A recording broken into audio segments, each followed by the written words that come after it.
మరణం లేని మీరు, యూ ఫర్ ఎవర్ అనే ఈ పుస్తకాన్ని రచించినది ట్యూస్డే లోబ్సాంగ్ రాంప. తెలుగులోకి అనువాదం చేసినవారు పి.జి. రామ్మోహన్ గారు. ఈ భాగంలో 17వ అధ్యాయమైన కలలను కంటిన్యూ చేద్దాం. ఒక్కొక్కసారి మనం నిద్రలో నుంచి లేవగానే చిత్ర విచిత్రమైన కలలోని విషయాలు స్పష్టంగా గుర్తుకు వస్తాయి. కొన్ని కలలు చారిత్రాత్మకంగా ఉండవచ్చు, మరికొన్ని కలలు అలౌకికంగా అనిపించవచ్చు. ఇలాంటి సమయాల్లో మీరు ఆధ్యాత్మిక శిక్షణా కార్యక్రమంలో భాగంగానే విశ్వ చైతన్యపు భండాగారం లేదా ఆకాశిక్ రికార్డ్స్ ను పరిశీలించి వచ్చారని అర్థం చేసుకోవచ్చు. ఈ విషయం గురించి మనం మరో పాఠంలో తెలుసుకుంటాం. భూతకాలంలోకో భవిష్యత్తులోకో మీరు పయనించారని తెలుసుకోవచ్చు. భూత భవిష్యత్ దర్శనకారులు కొందరు జోస్యాలు చెప్తుంటారు. భవిష్యత్తులో కొన్ని సంఘటనలు ఫలానా విధంగా జరగవచ్చునని, ఇంకా జరగని సంఘటనలు గనుక ఈ పద్ధతిలో జరగవచ్చునని సూచనను మాత్రమే వాళ్ళు చేయగలరు. భవిష్యత్ దర్శన మార్గం ఇలాగే ఉంటుంది. కాబట్టి మీరేం గ్రహించవచ్చునంటే, సూక్ష్మ శరీర యానం అనుభవాలు ఎన్ని గుర్తుంచుకుంటే అంత ఉపయోగం మనకు కలుగుతుంది అని. ఎంతో కష్టపడి నేర్చుకున్న విషయాలను కొన్ని నిమిషాలలోపే మరిచిపోతే మనకేం ప్రయోజనం చేకూరుతుంది? అనేక సార్లు వ్యక్తులు నిద్రలో నుంచి లేస్తూనే బాగా చికాకు పడుతూ ఉంటారు. అందరి మీద మండిపడుతూ ఉంటారు. ఈ సృష్టి మీదే వాళ్ళకి ఆ సమయంలో సదభిప్రాయం కలగదు. ఇలాంటి దరిద్రపు మూడ్లో నుంచి తేరుకొని మళ్లీ మామూలు మనుషులుగా కావడానికి వాళ్ళకి ఎన్నో గంటలు పట్టవచ్చు. ఇలాంటి దయనీయమైన పరిస్థితి సంభవించడానికి అనేక కారణాలు ఉంటాయి. ఆ కారణాల్లో ఒక కారణం ఇది. సూక్ష్మదేహంలో ఉన్నప్పుడు మానవులు ఎన్నో మంచి పనులు చేస్తూ ఉండవచ్చు. ఎంతో ఉత్సాహం కలిగించే ప్రదేశాలను దర్శిస్తూ ఉండవచ్చు. తమకి సంతోషాన్ని కలిగించే అనేకుల్ని చూస్తూ ఉండవచ్చు. స్థూలదేహం నిద్రిస్తూ శక్తిని పుంజుకుంటూ ఉంటే సూక్ష్మ శరీరం స్వేచ్ఛగా ఉల్లాసంగా విహారాలు చేస్తూ ఉంటుంది. సూక్ష్మ లోకాల్లో సంపూర్ణ స్వతంత్రం ఉంటుంది. ఏ బంధాలు ఉండవు. అద్భుతమైన అనుభూతి మనకు లభిస్తూ ఉంటుంది. కొంతసేపటికి వచ్చేయాలి అనే సందేశం అందుతుంది. తిరిగి వచ్చి ఇంకొక రోజుని ప్రారంభించాల్సి ఉంటుంది మనం. ఈ సగటు రోజులో ఏముంటుంది? బాధే, కష్టమైన పనులే. ఏది ఏమైనా అది సుఖదాయకం మాత్రం కాకుండా ఉంటుంది. అయినా తప్పదు అన్న భావనలు ఇలాంటి వ్యక్తులకు కలగడం వలనే ఆ చికాకు, విసుగు, కోపం. మరి సంతోషంగా ఉన్నవాణ్ణి లాక్కొచ్చి మళ్లీ కష్టాలతో ఇబ్బంది పెడితే నిద్రలేవగానే చికాకు, దుఃఖము తప్పకుండా కలిగే తీరుతుంది. అంతగా ఉత్సాహాన్ని కలిగించని మరొక కారణం, మనం భూమి మీదకు చదువుకోవటానికి పాఠశాలకు వచ్చే విద్యార్థులలాగా దిగివస్తూ ఉంటాం. ఈ నేర్చుకోవలసిన పాఠాలను కూడా మనం ముందే నిర్ణయించుకుని వచ్చి ఉంటాం. రాత్రి మనం నిద్రపోగానే, బడిని వదిలిపెట్టగానే విద్యార్థులు ఉత్సాహంగా తమ తమ ఇళ్లకు ఎలా తిరిగి వెళ్లిపోతూ ఉంటారో, అలాగే ఈ స్థూల శరీరం అనబడే బడి నుంచి బయటపడిన సూక్ష్మ శరీరం అనే విద్యార్థి ఉత్సాహంతో తన ఇంటి దారి పడుతుంది. చాలాసార్లు చాలా తృప్తితో జీవిస్తూ ముభావంగా ఉంటున్న ఓ వ్యక్తి నిద్రపోయి లేస్తూనే పరమ చికాకుగా, అసహనంతో ప్రవర్తిస్తూ ఉంటాడు. దీనికి కారణం తాను భూమి మీద చేస్తున్న పనులన్నీ పరమ దరిద్రంగా నాశనమైపోతూ ఉన్నాయని గ్రహించినందువలనే. భూమి మీద తృప్తిగా, ముభావంగా ఉండడం వల్ల కూడా తనకి నిజంగా ఏమీ ఒరగడం లేదనే సత్యాన్ని ఆ వ్యక్తి గ్రహించినందువలనే ఈ అసంతృప్తి, చిరాకు అతని ప్రవర్తనలో కనిపిస్తూ ఉంటాయి. పోగుపెట్టిన ద్రవ్యరాశి, అనేక ఎకరాల విస్తీర్ణపు భూమి ఉన్నంత మాత్రాన ఓ వ్యక్తి గొప్పవాడైపోడు. ఈ భూమి మీదకు ప్రతి ఒక్కరూ ఏదో ఒక ప్రత్యేక విషయాన్ని గురించి నేర్చుకోవడానికే వస్తూ ఉంటారు. కాలేజీకో, స్కూల్కో వచ్చే ప్రతి విద్యార్థి ఏదో ఒక విషయాన్ని గురించి నేర్చుకోవడానికే వస్తున్నట్లు. డాక్టర్ కావడానికి ఓ విద్యార్థి మెడికల్ కాలేజీలో చేరినట్లు. ఓ విద్యార్థి ఉన్నట్లుండి ఏ కారణమూ లేకుండానే ఊరిలో కనిపించే మొత్తం చెత్తను, చిత్తు కాగితాల్ని ఏరుకుంటూ తిరుగుతూ కనిపిస్తే ఏం ప్రయోజనం కలుగుతుందో చెప్పండి. చాలా మంది అందర్నీ మోసం చేస్తూ, అడ్డదారులు తొక్కి డబ్బును సంపాదిస్తూ, వస్తువులకు ఎక్కువ ధరను పెట్టి ఎక్కువ డబ్బులు వసూలు చేస్తూ, సంపాదిస్తూ, అక్రమ వ్యాపారాలతో ధనార్జన చేస్తూ ఉంటారు. సంఘంలో గొప్పవాళ్లు, గొప్పవాళ్లమని వెర్రవీగే వాళ్లందరూ ఏ విషయాన్ని నిరూపించడం లేదు. భూమి మీద తమ జీవితాన్ని చేజేతులారా తామే పాడు చేసుకుంటున్నామనే విషయాన్ని తప్ప.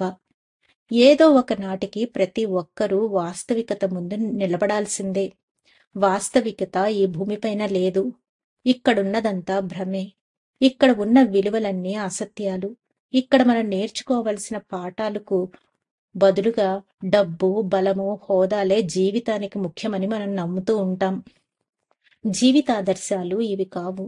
ఆధ్యాత్మికత్వమే ధ్యేయమని ఇంకా ఇండియా, కొన్ని ప్రాగ్దేశాలలోని భిక్షక సన్యాసులు ఘోషిస్తూ ఉంటారు. భవిష్యత్ జీవితానికి ఆధ్యాత్మికత్వమే మూలాధారమని బోధిస్తూ ఉంటారు. దీనికి భిన్నంగా అత్యంత బలవంతమైన ఫైనాన్స్ కంపెనీలు భయంకరమైన షరతులతో వడ్డీకి డబ్బులను తిప్పుతూ ఎంతో మంది జీవితాలతో ఆడుకుంటూ ఎన్నో సంసారాల్లో చిచ్చుపెడుతూ ఎంతమందినో కొల్లగొడుతున్నారు. వీళ్లదే నిజంగా నిరుపయోగమైన జీవితం. ఇట్లాంటి గొప్ప ఫైనాన్స్ కంపెనీ యజమాని ఒక ఆయన పడుకొని తన స్థూల శరీరం నుంచి ఏదో ఒక కారణం మీద సూక్ష్మ శరీరంతో బయటకు వచ్చి తగినంత దూరంలో ఉండి భూమి మీద తన వల్ల జరుగుతున్న ఘోరాల్ని, గందరగోళాన్ని గమనించే ప్రయత్నం చేస్తున్నాడనుకోండి. భయంకరమైన జ్ఞాపకాలతో ఆయన వెనక్కి తిరిగి వస్తాడు. తన బ్రతుకు ఎంత నీచమైనదో స్పష్టంగా అర్థమవుతుంది. కాని మళ్లీ ఆ స్థూల శరీరంలోకి వచ్చి నిద్రలో నుంచి లెగవగానే ఓ కొత్త జీవితాన్ని ప్రారంభించాలి అని తాను చేసుకున్న సంకల్పం సంగతి మరిచిపోయి, తాను ఎలాగూ అధముడే కనుక రాత్రి ఒక పీడకలలాగా తయారయ్యిందని, నిద్ర నాశనమైపోయిందని అందరి మీద తన అసంతృప్తిని వెళ్లగక్కే ప్రయత్నం చేస్తుంటాడు. అందరి మీద మండిపడుతూ ఉంటాడు. అతడి పరిస్థితి ఈ ఒక్కరోజు మాత్రమే కాకుండా జీవితమంతా ఇలాగే జరుగుతూ ఉంటుంది. దీన్నే మండే మార్నింగ్ బ్లూస్ లేదా సోమవారపు శోకాలు అంటారు. నిజమే, దీనికో ప్రత్యేకమైన కారణం ఉంది. చాలా మంది వారంలో వరుసగా ప్రతిరోజు ఖచ్చితంగా కొన్ని గంటల పాటు పనిచేసి తీరాల్సి ఉంటుంది. అలా పనిచేయాల్సిన వారం రోజులు అయిపోయాక ఒకరోజో 2 రోజులో సెలవు దినాలు వస్తాయి. చేసే పని నుంచి ఆట విడుపు వస్తుంది. విశ్రాంతి సంపూర్ణంగా లభిస్తుంది. పనిచేసే ప్రదేశానికి కూడా వెడనవసరం లేదు. మామూలుగా ప్రశాంతంగా నిద్రలోకి జారుకుంటారు. వాళ్ల సూక్ష్మ శరీరాలు బయటకు వచ్చి ఎక్కడెక్కడికో వెళ్ళిపోతాయి. బహుశా ఎక్కడికి వెళితే తాము భూలోకంలో చేస్తున్న నిర్వాకం ఏమిటో నిజంగా అర్థమవుతుందో ఆ చోటికే వెళతాయి. మళ్లీ స్థూల శరీరాల్లోకి తిరిగి వచ్చాక నిద్రలేచి తమ తమ పని చేసే చోట్లకి వెళ్లిపోవలసి ఉంటుంది. వాళ్ల మనస్సు నిండా అశాంతి, దుఃఖము స్థిరపడి ఉంటుంది. ఇదే మండే మార్నింగ్ బ్లూస్ కి కారణం. ఇంకొక రకం మనుషుల గురించి కూడా మనం కొంతసేపు ధ్యాసన పెట్టాల్సి ఉంది. తక్కువ నిద్రపోయే మనుషుల గురించి. ఈ నిద్ర పట్టని వాళ్ల సూక్ష్మ శరీరాల అనుభవాలు, జ్ఞాపకాలు ఎంత గాఢంగా స్పష్టంగా ఉంటాయంటే సూక్ష్మ శరీరాలతో బయటకు వచ్చి యథార్థాన్ని వాళ్లు భరించలేనంత. ఈ కారణం చేత వాళ్ల సూక్ష్మ శరీరాలు స్థూల శరీరాలనే గట్టిగా అంటిపెట్టుకుని ఉంటాయి. బయటికి వచ్చేందుకు ఇష్టపడవు. తాగుబోతులు కొందరికి నిద్ర పోవాలంటే విపరీతమైన భయం కలుగుతూ ఉంటుంది. ఎందుకంటే పడుకోగానే సూక్ష్మ శరీరాలు బయటకు వస్తూనే ఉంటే వాటిని పట్టి పీడించేందుకు సిద్ధంగా సూక్ష్మలోకాల్లోని కొన్ని జీవులు కాచుకుని గుమ్ముగూడు ఉంటాయి. పింక్ వర్ణపు ఏనుగులు లాంటివి సూక్ష్మలోకాల్లో తాగుబోతులకు కనిపించే భయంకరమైన జీవరాశుల గురించి మనం ఇంతకు ముందు చదివాము. నిద్రపోని వాళ్ల స్థూల శరీరాలు ఎప్పుడూ మెలకుగానే ఉండి 2 శరీరాలకు ఎంతో ఇబ్బందిని, కష్టాన్ని కలిగిస్తూ ఉంటాయి. వీళ్లు ఎప్పుడూ ఉద్విగ్నతతో ఉండి ఒక క్షణం కూడా విశ్రాంతి పొందలేరు. వీళ్ల మనస్సుల్లో వాళ్లు చేసే తప్పుడు పనుల గురించిన విషయాలు నిండి ఉండి నిద్రపోవాలంటే వీలు లేని పరిస్థితిని కలిగిస్తాయి. పడుకోగానే తామెంత నీచులమో అర్థమైపోయి తాము నిజంగా ఏ పనికి వచ్చే పనులు చేయలేకపోతున్నామో, ఏ పనికిరాని పనులు చేస్తున్నామో ఆ విషయాలన్నీ గుర్తుకొచ్చి వాళ్ళకి కొంచెం కూడా ప్రశాంతత ఏర్పడదు. ఇదే ఒక అలవాటుగా మారిపోతుంది. నిద్ర ఉండదు, విశ్రాంతి ఉండదు.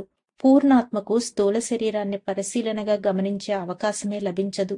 అదుపు లేకుండా ఇష్టం వచ్చినట్లు రోడ్ల మీద దౌడులు తీస్తున్న గుర్రాల్లాగా వీళ్ళు మిగతా అందరికీ హానిని కలిగిస్తూ ఉంటారు. నిద్ర పట్టదు కనుక ఈ జీవితం నుంచి వాళ్లకు ఏ లాభమూ కలుగదు. ఏ ఉపయోగము లేకుండా జీవిస్తున్నారు కాబట్టి సరిగ్గా బ్రతికేందుకు మళ్లీ ఇంకొకసారి భూమి మీదకు జన్మ ఎత్తాల్సి ఉంటుంది. మీకు వచ్చిన కళ మీ కల్పనో, లేక సూక్ష్మ శరీర యానపు అనుభవాన్ని గురించిన తప్పుదారి పట్టించిన ఊహా చిత్రమో తెలుసుకోవడం ఎలా అని మీరు అనుకుంటున్నారా? ఈ ప్రశ్నను మీకు మీరే వేసుకోవడం చాలా సులభమైన పద్ధతి. ఆ కలలో మీకు ప్రతి వస్తువు బాగా స్పష్టంగా కనిపిస్తుందా? అలా చాలాసేపు స్పష్టంగా ప్రతి వస్తువు కనిపించి ఉంటే అది తప్పక సూక్ష్మ శరీర యానపు అనుభవంగానే మీరు అర్థం చేసుకోవచ్చు. భూమి మీద కంటే స్పష్టంగా రంగులు మీకు కనిపించాయా? ఇది కూడా సూక్ష్మ శరీర యానపు అనుభవమే. మీరు బాగా ఇష్టపడే వ్యక్తి ఆకారం మళ్ళీ మీకు చాలా స్పష్టంగా కనిపించిందనుకోండి. అప్పుడు కూడా మీరు సూక్ష్మ శరీర యానంతో ఆ వ్యక్తి వద్దకు వెళ్లి వచ్చారని అర్థం చేసుకోవచ్చు. పడుకునే ముందు మీరు ఇష్టపడే వ్యక్తి ఫోటోను చూసి పడుకున్నారంటే రిలాక్స్ అయి నిద్రపోయాక తప్పక అతడి దగ్గరికి సూక్ష్మ శరీరంతో వెళ్లి తీరుతారని తెలుసుకోండి. నాణేనికి ఉన్న మరోవైపు కూడా చూద్దాం. మీరు నిద్ర నుంచి లేవగానే కొంత చికాకుగానే లేచినా కోపం మాత్రం రాని స్థితిలో ఉన్నారనుకుందాం. మీరు అంతగా నచ్చని మనిషిని గురించి జ్ఞప్తికి వస్తుంది. మీరు ఆ వ్యక్తి గురించి ఆలోచిస్తూ నిద్రపోయి ఉండవచ్చు. మీ వివాదం లేక యుద్ధం గురించి ఆలోచిస్తూ పడుకుని ఉండవచ్చు. మీరు అతడి దగ్గరకు సూక్ష్మ శరీరంతో వెళ్లి ఉండవచ్చు. ఆ వ్యక్తి కూడా తన సూక్ష్మ శరీరంతో సూక్ష్మలోకంలో మిమ్మల్ని కలిసి ఇద్దరూ మాట్లాడుకొని మీ సమస్యను పరిష్కరించుకోవడానికై చర్చ సాగించి ఓ సామరస్యాన్ని సాధించి ఇద్దరికీ నచ్చిన నిర్ణయాన్ని తీసుకుని ఉండవచ్చు. లేకపోతే మీరు ఇంకా తీవ్రంగా ఒకరినొకరు దూషించుకొని మీ ద్వేషాన్ని పెంచుకొని తిరిగి వచ్చి ఉండవచ్చు.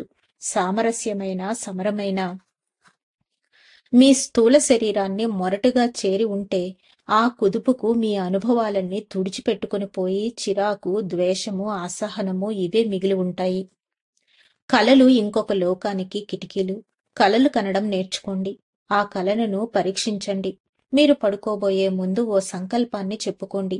నిద్ర లేచిన తరువాత రాత్రి నిద్రలో మీకు జరిగిన అనుభవాలు అన్నీ ఏమాత్రమూ వక్రీభవనమో చెల్లాచెదురు కాకుండా పూర్తిగా గుర్తుకు రావాలి అని, ఈ సంకల్పం నెరవేరి తీరాలి అని కోరుకోండి.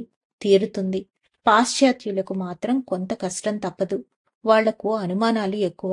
ప్రతిదానికి రుజువులు కావాలి వాళ్ళకి. తూర్పు దేశాల్లో చాలా మంది ట్రాన్స్లోనికి వెళ్లిపోతూ ఉంటారు. అంటే తమ శరీరాలని మరిచిపోగలుగుతారు. ఇంకొక విధంగా చెప్పాలంటే ఈ ట్రాన్స్ అనే విద్య స్థూల శరీరం నుంచి తమ సూక్ష్మ శరీరాన్ని బయటకు తీసుకురాగల ధ్యానం అని అర్థం. ఇంకా కొంతమందికి నిద్రపోయి లెగవగానే జవాబులు, సమాధానాలు, సరైన పరిష్కారాలు చటుక్కున స్ఫురిస్తూ ఉంటాయి. మీరు కూడా ఇలాంటి శక్తిని సంపాదించుకోవచ్చు సాధనతో. సాధించగలం అనే నమ్మకం పెట్టుకొని కలలను సక్రమంగా కనడం నేర్చుకుని మరో లోకపు కిటికీలను తెరిచి ఉంచే ప్రయత్నం చేసి సృష్టిలోని అత్యంత శోభాయమాన కళని అనుభవించండి. ధన్యవాదాలు మాస్టర్స్. ఈ రోజుతో 17వ అధ్యాయమైన కలలు పూర్తయింది. రేపటి నుంచి 18వ అధ్యాయమైన విశ్రాంతి గురించి తెలుసుకుందాం. అంతవరకు సెలవు తీసుకుంటూ పద్మజ.